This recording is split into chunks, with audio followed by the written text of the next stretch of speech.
Hey everyone, welcome to Voice in the Wilderness. I'm Brian, and today's episode is going to be about the Australian gun buyback scheme that Albanese is planning at the moment. Personally, I feel that we really need not just shooters, not just firearms owners, but every Australian needs to have a conversation about this, a serious conversation, because at the moment you've got politicians and the mainstream media driving a fearful conversation about firearms, and I don't want to add to the mainstream media's manufactured panic that they're trying to do, and the same with Minns and Albanese.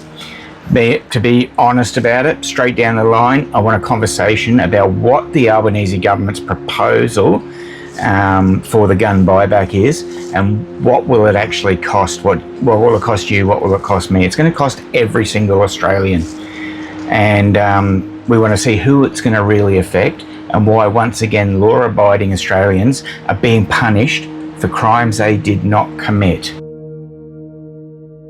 Because while politicians in Canberra, in the ACT, talk tough about our safety, the bill that they're going to try and put through doesn't land on criminals.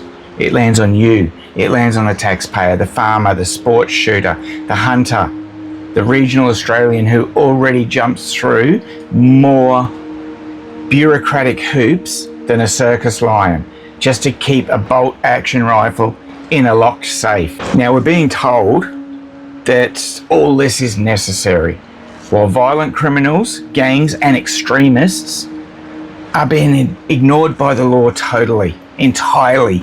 The focus seems to be on the law-abiding in society and not the perpetrators of crime and violence. Main fact in that is money. Now, no one in the government wants to seem to talk about finances, especially what this gun buyback's going to cost, because a federal gun buyback isn't paid by the government. It's paid back by us, the taxpayers. It's paid for by you. If you don't like guns, if you've never had anything to do with guns in firearms, you're still going to have to pay for this. It's a knee-jerk reaction that won't solve anything. It doesn't need to be done, but it's going to cost every single one of us.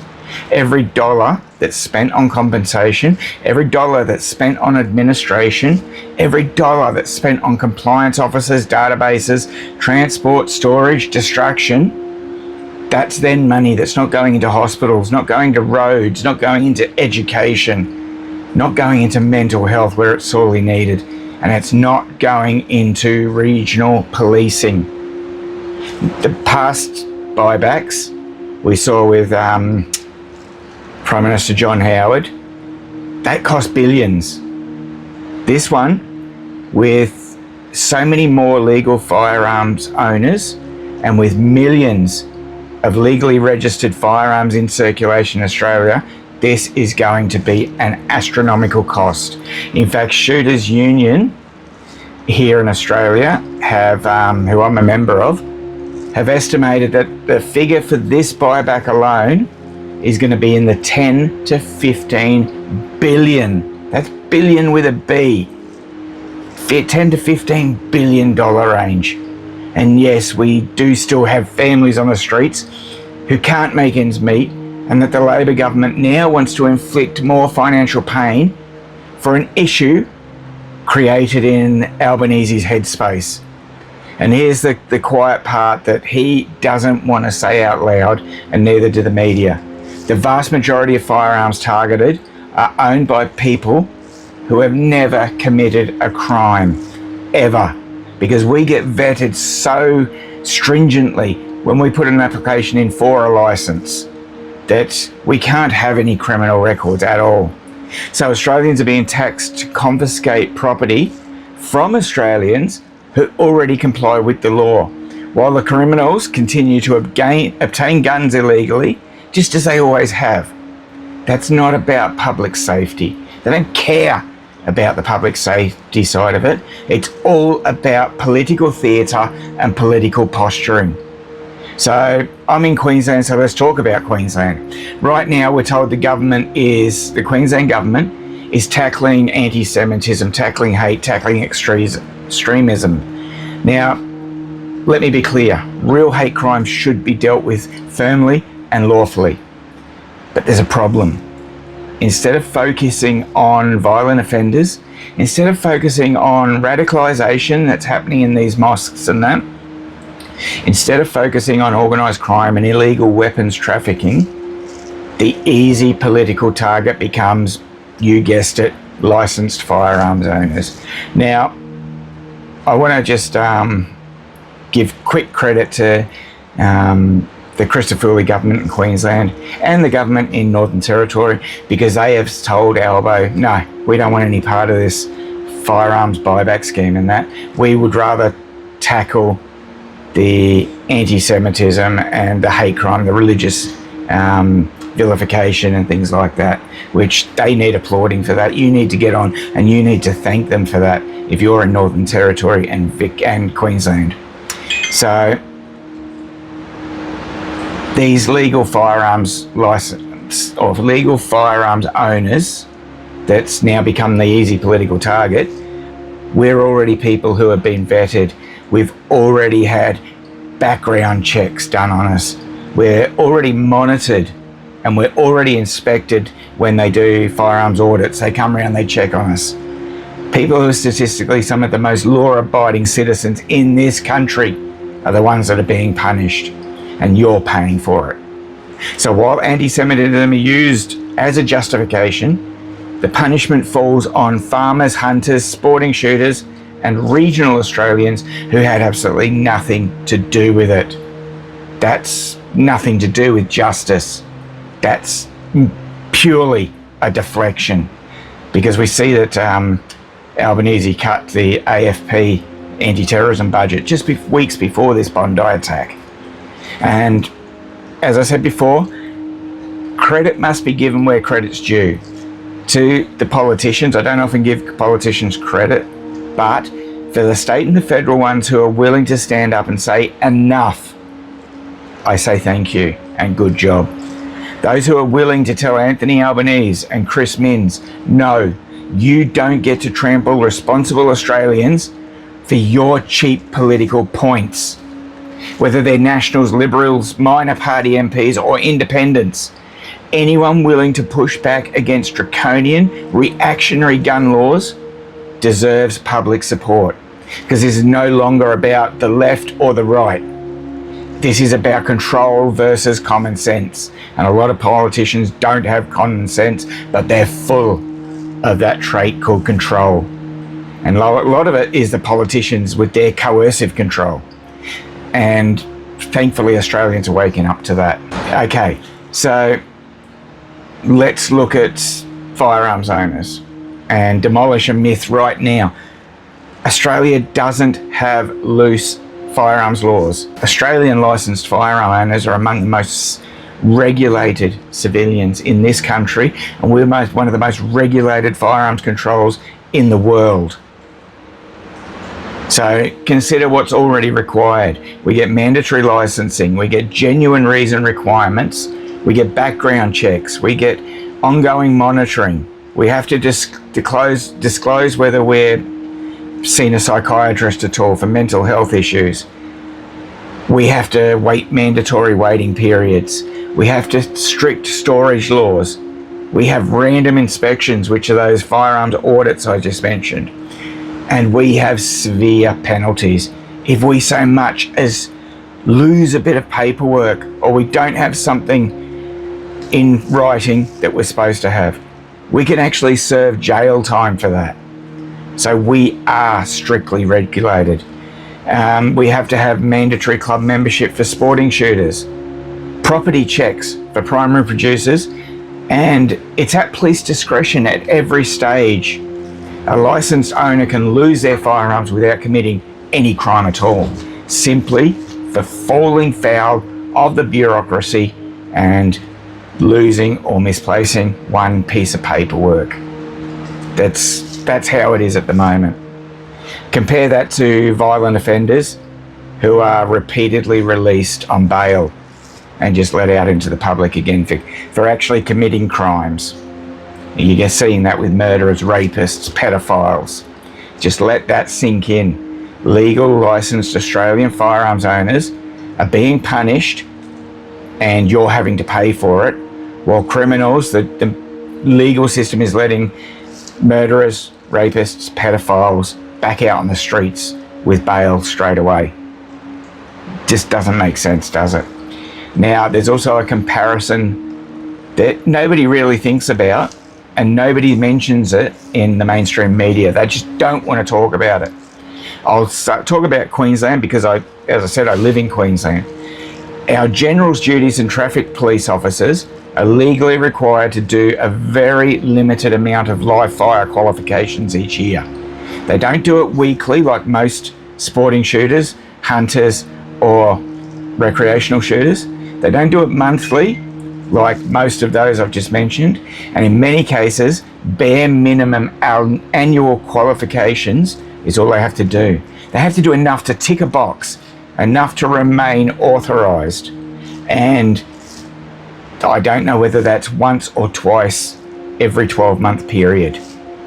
And that's all they have to do to have that firearm on their side, and we're supposed to trust them with it. Now, a recreational, or let's compare that to a recreational hunter who spends dozens of days a year using their firearm. A sporting shooter who trains weekly and fortnightly for competition events. And then other competitive shooters who fire thousands of rounds annually. A farmer who regularly uses firearms for pest control. Frankly, these people handle firearms more often, store them more carefully, train more consistently, and respect those pieces of equipment more deeply. Not because they're forced to, but because they choose to. That doesn't make the police unsafe people. Well, not all of them anyway. I've seen some pretty unsafe police with firearms. But it destroys the narrative that licensed civilians are somehow reckless or dangerous. In reality, experience breeds safety. And on pure exposure and repetition alone, the average Queensland firearm owner is often more practiced and more disciplined with their firearm than the average officer, who rarely draws theirs outside of their qualifying period each year. It seems like the police, they have it, but they don't have to be fully trained in using it. When you look at it that way, with what I've all just discussed, only one of those groups is being politically demonised: the legal firearms owner. So we've got to ask the obvious questions. Who is safer under these proposals? It's not going to be the Jewish community, because I've got no intent, and every other firearm owner in Queensland, in Australia, well, probably 99.9% of them have got no intent to go out and cause harm to the Jewish community. The victims of crime, of violent crime, aren't going to be any safer. Regional Australians aren't going to be any safer. Police officers aren't even going to be any safer, because when we're penalised, we're punished as legal firearms owners, that doesn't carry over to the criminals. Do these politicians seem to think that the criminals are just going to say, oh, here's my firearm, here's my sawn-off shotgun, here's my semi-automatic rifle, here's my handgun with the serial numbers ground off of it, which they can still find the serial number anyway with X-ray. But those people aren't going to hand their firearms in. They will be, them and the police will be the only ones who will have firearms. So we will lose our competitive Olympic athletes, we will lose our sporting shooters, we will lose a lot of our hunters, and all for that, nobody's going to be any safer. The only thing improved will be the government, will be greater is the government control and the political optics of it. Criminals don't attend the buybacks. Criminals don't register their firearms to start with. Criminals don't store guns in safes. They blatantly ignore the laws. but we're the ones getting punished for it. And every time government pretends otherwise, public trust erode just that little bit more. And let's get one thing straight. The licensed firearms owner at the Bondi incident, it took them 3 years to approve his license. It would be interesting to know why it took that long, and if his son was on a watch list, why was he allowed to get a firearm to start with? Any firearm, any license. This is the father. It's just, they weren't looking into it. They were off the ball. New South Wales Police were not doing their due diligence with the firearms legislation. The laws are there already. They just need to do their darn job. Now, it's the case of one licensed firearms owner, two Islamic terrorists, radical Islamic terrorists, million or hundreds of thousands of firearms owners that are going to be punished for the actions of that one firearms owner. But they're not going to punish millions of Muslims in Australia because of the actions, the heinous actions, the violent actions of two Muslims. Where's the equality in that? Where's the fairness in that? So, my friends, Australia is at a crossroads. We can continue down a path where the governments respond to every crisis by punishing the compliant, or we can demand that policies actually target criminal behaviour, illegal weapons and violent ideologies without scapegoating the honest Australians. Millions of Muslims aren't being penalised by the government, aren't being punished by the government now for something that two did. But hundreds of thousands of a million Australian firearms owners are, for the actions of one Islamic terrorist who happened to have a gun licence, who shouldn't have had one to start with. Now, as I talk about equality, fairness, I don't want to see every single Muslim punished for what those two did, even though it goes far greater than that scope. There would be imams in either that mosque or other mosques that knew what was going to happen, but hopefully AFP and ASIO are looking into that and don't rest until they find every single one of the pieces of scum that knew about this was going to happen. Maybe not when, but they knew it was going to happen. They know the mindset of their congregants in those mosques. And we see that with the radical Islamic preachers in Sydney and Melbourne alone. And there's one now refusing to shut their mosque. So, I want to say to every licensed firearms owner out there, remember, you're not the problem. We're not the problem. To every politician standing up against these laws, believe me, Australians see you, and we thank you for that. And to Anthony Albanese and Chris Minns, Australians are done paying the price for policies that don't work, for actions, for incidents that happen because you and your departments, your ministers, didn't do their job. That's why we don't need to be punished for it. It is their fault, the politicians' faults.